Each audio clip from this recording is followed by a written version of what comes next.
Hello friends, ಎಲ್ರಿಗೂ ನಮಸ್ಕಾರ. Welcome to my study starter YouTube channel. So ಹೋದೊಂದು ಕ್ಲಾಸ್ನಲ್ಲಿ ಬೇಸಿಕ್ ಆಫ್ ಅಲ್ಜಿಬ್ರಾ ಬಗ್ಗೆ ತಿಳಿದುಕೊಂಡಿದ್ವಿ. ಸೊ ಅದರ ಮುಂದುವರೆದ ಭಾಗ ಇದಾಗಿರ್ತದೆ. ಸೊ ಈ ಒಂದು ಕ್ಲಾಸ್ನಲ್ಲಿ ಈ ಅಲ್ಜಿಬ್ರಾ ಒಳಗೆ ಮಲ್ಟಿಪ್ಲಿಕೇಶನ್ ಯಾವ ರೀತಿ ಮಾಡೋದನ್ನು, ಹಾಗೆ ಮೊನೋಮಿಯಲ್, ಬೈನೋಮಿಯಲ್ ಹಾಗೂ ಟ್ರೈನೋಮಿಯಲ್ ವೇರಿಯಬಲ್ಸ ಯಾವ ರೀತಿ ಇರ್ತಾವೆ ಎಕ್ಸ್ಪ್ರೆಷನ್ಗಳ, ಅದನ್ನು ಕೂಡ ಈ ಒಂದು ವಿಡಿಯೋದಲ್ಲಿ ನೋಡೋಣ. ಸೊ ಮೊದಲನೇದಾಗಿ ಇಲ್ಲಿ ಡಿಸ್ಟ್ರಿಬ್ಯೂಟಿವ್ ಪ್ರಾಪರ್ಟಿ, ಇಲ್ಲಿ a into b plus c equal to a b plus a c. So ಇಲ್ಲಿ ಎ ಅನ್ನು ಒಂದು ಸಲ ಬಿಗೆ ಇಂಟು ಮಾಡಿದರು, ನೆಕ್ಸ್ಟ್ ಎ ಅನ್ನು ಒಂದು ಸಲ ಸಿಗೆ ಇಂಟು ಮಾಡಿದರು, ಇಲ್ಲಿ ಪ್ಲಸ್ ಸೈನನ್ನು ಇಲ್ಲಿ ಹಾಕಿದರು. So A b plus a C ಇಲ್ಲಿ ಆಗುತ್ತೆ. ಸೊ ಆ ಥರದ ಎಕ್ಸಾಂಪಲನ್ನು ಇಲ್ಲಿ ಕೊಟ್ಟಿರ್ತಾರೆ, ನೀವು ನೋಡ್ಕೋಬೋದು. ಸೊ ಇದು ಬೇಸಿಕ್ಕಾಗಿ ಇದು ನಿಮ್ಗೆಲ್ಲರಿಗೂ ಗೊತ್ತಿರ್ತದೆ. ಸೊ ಕೆಲವೊಬ್ಬರಿಗೆ ಗೊತ್ತಿರಲ್ಲ, ಹಾಗಾಗಿ ಇದನ್ನು ತೊಗೊಂಡನಿ. ಸೊ ಇಲ್ಲಿ ಮಲ್ಟಿಪ್ಲೈಯಿಂಗ್ ಯಾವ ರೀತಿ ಮಾಡೋದಂತ ಇಲ್ಲಿ ನೋಡೋಣ. ಇಲ್ಲಿ ಮೇಲ್ಗಡೆ ಒಂದು ಎಕ್ಸಾಂಪಲ್ ಅದ. ಸೊ ಅದನ್ನು ಬಿಟ್ಟು ಇಲ್ಲಿ ಕೆಳಗಡೆ ಇಲ್ಲಿ ಫಾರ್ಮುಲಾ ಮುಖಾಂತರ ಅದ, ಇದನ್ನು ನೋಡೋಣ. ಇಲ್ಲಿ ಮೊದಲಿಗೆ ಇಲ್ಲಿ ಎದಿಂದ ಸಿಗೆ ಇಂಟು ಮಾಡೋದು, ನೆಕ್ಸ್ಟ್ ಎದಿಂದ ಡಿಗೆ ಇಂಟು ಮಾಡೋದು. ಸೊ ಇಲ್ಲಿ ಎದಿಂದ ಟೋಟಲಾಗಿ ಈ ಟರ್ಮ್ಗೆ ಇಂಟು ಮಾಡಬೇಕು, ಅದನ್ನು ಇಲ್ಲಿ ಬರೆದಾರು. ನೆಕ್ಸ್ಟ್ ಪ್ಲಸ್ ಬಿದಿಂದ ಇಲ್ಲಿ ನೆಕ್ಸ್ಟ್ ಸಿ ಪ್ಲಸ್ ಡಿಗೆ ಇಂಟು ಮಾಡೋದು. ಸೊ ಅದನ್ನು ಇಲ್ಲಿ ಎದಿಂದ ಸಿಗೆ ಮಾಡಿದರು, ಅವಾಗ ಎ ಸಿ ಆಗುತ್ತೆ. ಎದಿಂದ ಡಿಗೆ ಮಾಡಿದರು, ಅವಾಗ ಎ ಡಿ ಆಗುತ್ತೆ. ಸೊ ಇಲ್ಲಿ ಪ್ಲಸ್ ಸೈನ್ ಇರೋ ಕಾರಣ ಇಲ್ಲಿ ಪ್ಲಸ್ಸನ್ನು ಕೊಟ್ಟಿದ್ದಾರೆ. ನೆಕ್ಸ್ಟ್ ಇಲ್ಲಿ ಪ್ಲಸ್ ಆ್ಯಸ್ ಇಟ್ ಈಸ್, ಈ ಬಿದಿಂದ ಇಲ್ಲಿ ಸಿಗೆ ಇಂಟು ಮಾಡಿದರು, ಬಿ ಸಿ ಆಗದ. ಸೊ ಇಲ್ಲಿ ಪ್ಲಸ್ ಅದ, ಪ್ಲಸ್ ಇಂಟು ಪ್ಲಸ್ ಇಲ್ಲಿ ಪ್ಲಸ್ ಆಗುತ್ತೆ. ಸೊ ಬಿದಿಂದ ಡಿಗೆ ಇಂಟು ಮಾಡಿದರು, ಬಿ ಡಿ ಆಗುತ್ತೆ. ಸೊ ಈ ರೀತಿಯಲ್ಲಿ ಮಲ್ಟಿಪ್ಲಿಕೇಶನ್ ಆಗುತ್ತೆ. ಸೊ ಇಲ್ಲಿ ಎಕ್ಸಾಂಪಲ್ ಮುಖಾಂತರ ನೋಡೋದಾರೆ, ಇಲ್ಲಿ 2xದಿಂದ 6xಗೆ ಒಂದು ಸಲ ಇಂಟು ಮಾಡೋದು, ಅವಾಗ ಎಷ್ಟಾಗುತ್ತೆ 12x ಆಗುತ್ತೆ. ಇಲ್ಲಿ 12x² ಆಗುತ್ತೆ. ನೆಕ್ಸ್ಟ್ 2xದಿಂದ -1ಗೆ ಇಂಟು ಮಾಡಿದಾಗ -2x ಆಗುತ್ತೆ. ನೆಕ್ಸ್ಟ್ 1ದಿಂದ 6xಗೆ ಇಂಟು ಮಾಡಿದಾಗ 6x ಆಗುತ್ತೆ ಪ್ಲಸ್.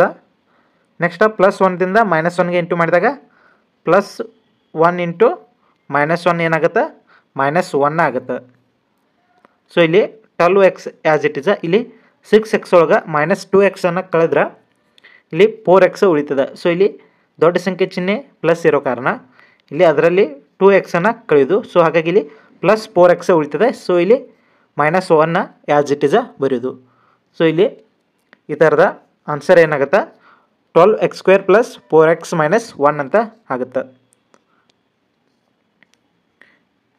ಸೊ ಅದನ್ನು ಇಲ್ಲಿ ಕೂಡ ಕೊಟ್ಟಿರ್ತಾರೆ, ನೀವು ನೋಡ್ಕೋಬೋದು. ಸೊ ಒಂದು ಸಲ ಎಕ್ಸ್ದಿಂದ ಎಕ್ಸ್ಗೆ ಇಂಟು ಮಾಡಿದಾಗ x² ಆಗುತ್ತೆ. ಎಕ್ಸ್ದಿಂದ 3ಗೆ ಇಂಟು ಮಾಡಿದಾಗ 3x ಆಗುತ್ತೆ. ನೆಕ್ಸ್ಟ್ 2ದಿಂದ ಎಕ್ಸ್ಗೆ ಇಂಟು ಮಾಡಿದಾಗ 2x ಆಗುತ್ತೆ. 2ದಿಂದ 3ಗೆ ಇಂಟು ಮಾಡಿದಾಗ 6 ಆಗುತ್ತೆ. ಸೊ ಇಲ್ಲಿ x ಇಂಟು x ಮಾಡಿದಾಗ ಇಲ್ಲಿ x² ಬಂದದ. 3x + 2x ಅಂದ್ರೆ 5x ಆಗುತ್ತೆ. ನೆಕ್ಸ್ಟ್ 2 ಇಂಟು 3 ಅಂದರೆ 6 ಆಗುತ್ತೆ.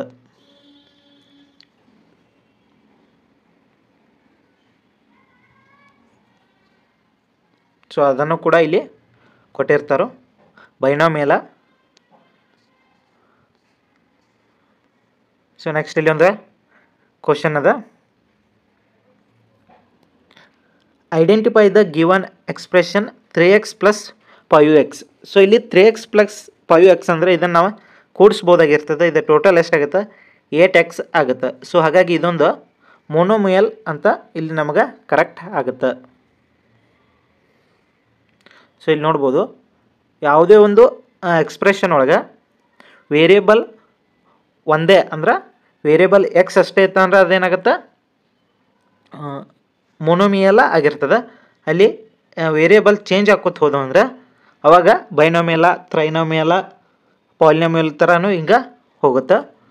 ಇಲ್ಲಿ ಏನ algebraic expression is an expression which consist variable constant along with algebraic operation like addition, subtraction, multiplication. An algebraic expression containing a single term is monomial. So example ಇಲ್ಲಿ ಕೊಟ್ಟಿರ್ತಾರೆ ನೋಡ್ಬೋದು.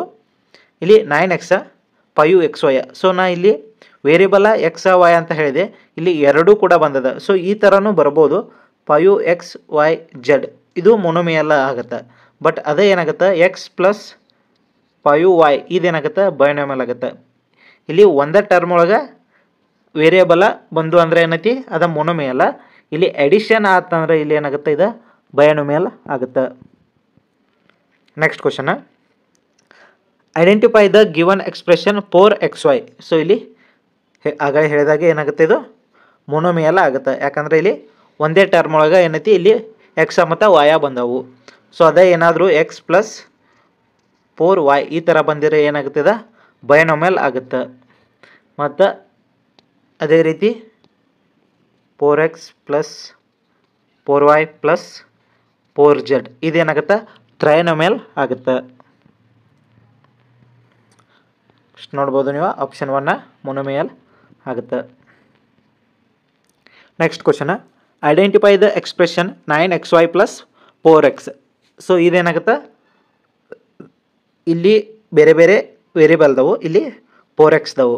So ಇದು ಒಂದು term ಇದೊಂದು ಟರ್ಮ್. ಸೊ ಹಾಗಾಗಿ ಇದೇನಾಗುತ್ತೆ binomial ಆಗುತ್ತೆ. Option D ಏನಾಗುತ್ತೆ ಇಲ್ಲಿ ಕರೆಕ್ಟ್ ಆಗುತ್ತೆ.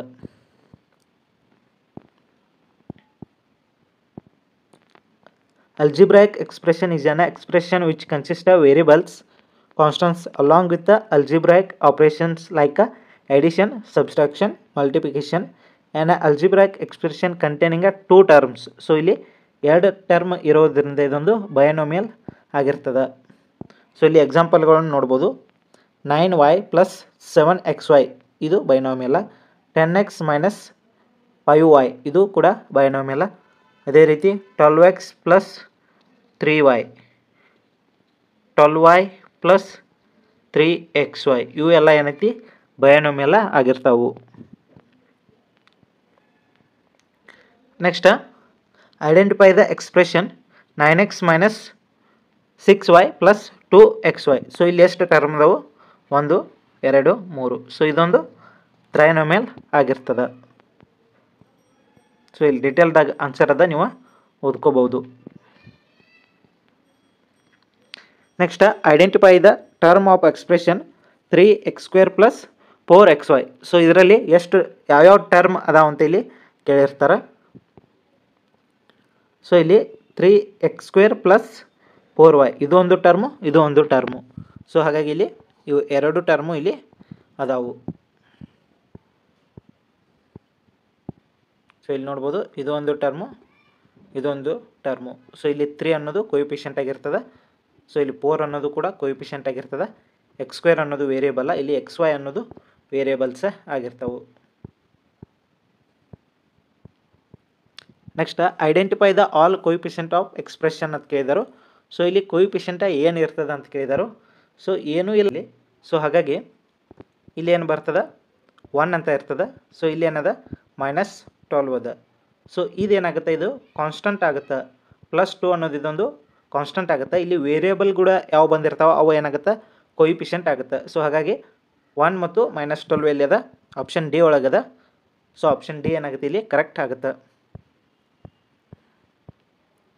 ಸೊ ಇಲ್ಲಿ ನೀವು ನೋಡ್ಕೋಬೋದು ಆಪ್ಷನ್ ಡಿ ಏನಾಗಿದೆ ಇಲ್ಲಿ ಕರೆಕ್ಟ್ ಆಗಿದೆ. In a term of algebraic expression constant value before any variable term is called coefficient. The given expression can be written as 1x² minus 12xy plus 2. So 1 and -12 are the coefficients of x² and xy respectively.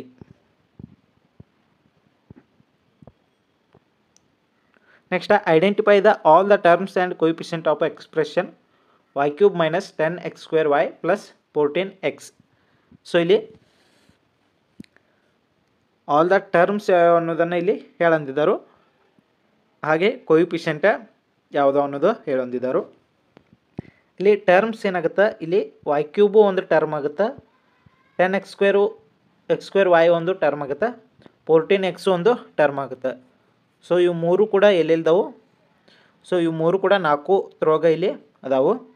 Next ಈ ಥರದ coefficient ಏನಾಗುತ್ತೆ y³ coefficient 1 ಆಗುತ್ತೆ, -10x²y coefficient -10 ಆಗುತ್ತೆ.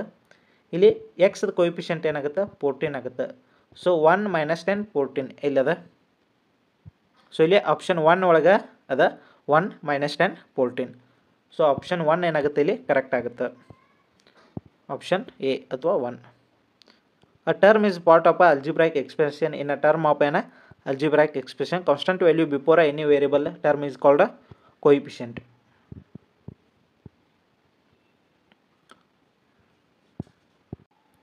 Which of the following expression have a -1 and 2 as a coefficient? So ಇದರಲ್ಲಿ coefficient -1 ಮತ್ತು 2ನ ಯಾವುದೋ ಹೊಂದಿದೆ ಅಂತ ಕೇಳಿದರು. ಸೊ ಇಲ್ಲಿ ಆಪ್ಷನ್ 2 ಏನಾಗುತ್ತೆ, ಇಲ್ಲಿ ಆಪ್ಷನ್ ಬಿ ಕರೆಕ್ಟ್ ಆಗುತ್ತೆ. ಸೊ ಎಕ್ಸ್ ಕೂಡ ಏನೂ ಇಲ್ಲ ಅಂದ್ರೆ ಇಲ್ಲಿ 1 ಇರ್ತದೆ. ಸೊ ಹಾಗಾಗಿ -1 ಇಲ್ಲಿ ವಾಯ್ ಕೂಡ ಏನದ 2 ಅದ. ಸೊ ಇಲ್ಲಿ ಎಕ್ಸ್ ವೈದು ಕೋಯಿಫಿಷಿಯಂಟ 1 ಆಗುತ್ತೆ, ಈ ಥರದ 1 -2 ಆಗುತ್ತೆ ಕೋಯಿಫಿಷಿಯಂಟ, ಈ ಥರದ -1 2 ಆಗುತ್ತೆ, ಈ ಥರ ಕೋಯಿಫಿಷಿಯಂಟ -1 ಆಗುತ್ತೆ. ಇದರ 12 ಅನ್ನೋದು ಏನಾಗುತ್ತೆ, ಇದು ಕಾನ್ಸ್ಟಂಟ್ ಆಗುತ್ತೆ, ಕೋಯಿಫಿಷಿಯಂಟ್ ಆಗೋದಿಲ್ಲ. ವೇರಿಯೇಬಲ್ ಕೂಡ ಬಂದಿದ್ದು ಮಾತ್ರ ಏನಾಗುತ್ತೆ, ಕೋಯಿಫಿಷಿಯಂಟ್ಸ್ ಆಗುತ್ತೆ.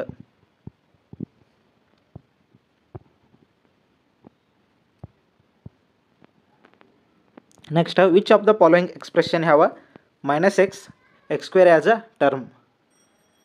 ಸೊ ಎಕ್ಸ್ಪ್ರೆಷನ್ ಒಳಗೆ ಇದರಲ್ಲಿ -x ಮತ್ತು x² ಆ್ಯಸ್ ಅ ಟರ್ಮನ್ನು ಯಾವುದು ಹೊಂದಿದೆ ಅಂತ ಕೇಳಿದರು. ಸೊ ಇಲ್ಲಿ ಆಪ್ಷನ್ ಡಿ ಏನಾಗುತ್ತೆ, ಇಲ್ಲಿ ಕರೆಕ್ಟ್ ಆಗುತ್ತೆ. ಇಲ್ಲಿ x² ಅನ್ನೋದು ಒಂದು ಟರ್ಮ್ ಅದ, ಎಕ್ಸ್ ಅನ್ನೋದು ಒಂದು ಟರ್ಮ್ ಅದ. ಆಪ್ಷನ್ ಡಿ ಏನಾಗುತ್ತೆ, ಇಲ್ಲಿ ಕರೆಕ್ಟ್ ಆಗುತ್ತೆ. ಆಪ್ಷನ್ ಡಿ ಅನ್ನೋದು ಇಲ್ಲಿ ಕರೆಕ್ಟ್ ಆಗುತ್ತೆ. Next, identify the coefficients of following expression. x² - a + 2y ಅದ ಇಲ್ಲಿ. ಸೊ ಇಲ್ಲಿ ಕೋಯಿಫಿಷಿಯಂಟ್ ಏನಾಗುತ್ತೆ ಅಂತ ಕೇಳಿದರು. ಸೊ ಇಲ್ಲಿ ಏನಾಗುತ್ತೆ, 1 ಮತ್ತು 2 ಆಗುತ್ತೆ. ಆಪ್ಷನ್ ಎ ಏನಾಗುತ್ತೆ, ಇಲ್ಲಿ ಕರೆಕ್ಟ್ ಆಗುತ್ತೆ. ಆಪ್ಷನ್ ಎ ಏನಾಗುತ್ತೆ, ಇಲ್ಲಿ ಕರೆಕ್ಟ್ ಆಗುತ್ತೆ. ಸೊ ಇಲ್ಲಿಗೆ ಇವ ಪ್ರಾಬ್ಲಮ್ಸ್ ಕಂಪ್ಲೀಟ್ ಅದು. ಸೊ ಮುಂದಿನ ಒಂದು ವಿಡಿಯೋದಲ್ಲಿ ಇದಕ್ಕಿಂತ ಹೈ ಲೆವೆಲ್ ಕ್ವಶನ್ಗಳು ಬರ್ತಾವೆ, ಅವುಗಳನ್ನ ಮುಂದಿನ ವಿಡಿಯೋದಲ್ಲಿ ನೋಡೋಣ. ಹಾಗೆ ಈ ಒಂದು ವಿಡಿಯೋಗಳ ಬಗ್ಗೆ ನಿಮ್ಮ ಸ್ನೇಹಿತರಿಗೆ ಈ ಒಂದು ವಿಡಿಯೋನ ಹಂಚ್ಕೋರಿ. ಸೊ ಅವರಿಗೂ ಕೂಡ ಈ ವಿಡಿಯೋಗಳ ಬಗ್ಗೆ, ಈ ಲ್ಯಾಂಡ್ ಸರ್ವೆ ಮ್ಯಾಥಮೆಟಿಕ್ಸ್ ಕ್ಲಾಸ್ಗಳ ಬಗ್ಗೆ ಗೊತ್ತಾಗಲಿ. ಸೊ ಮತ್ತೇನಾದರೂ ಡೌಟ್ ಇದ್ದರೆ ನೀವು ಕಮೆಂಟ್ ಮುಖಾಂತರ ತಿಳಿಸ್ಬೋದು. So thank you so much.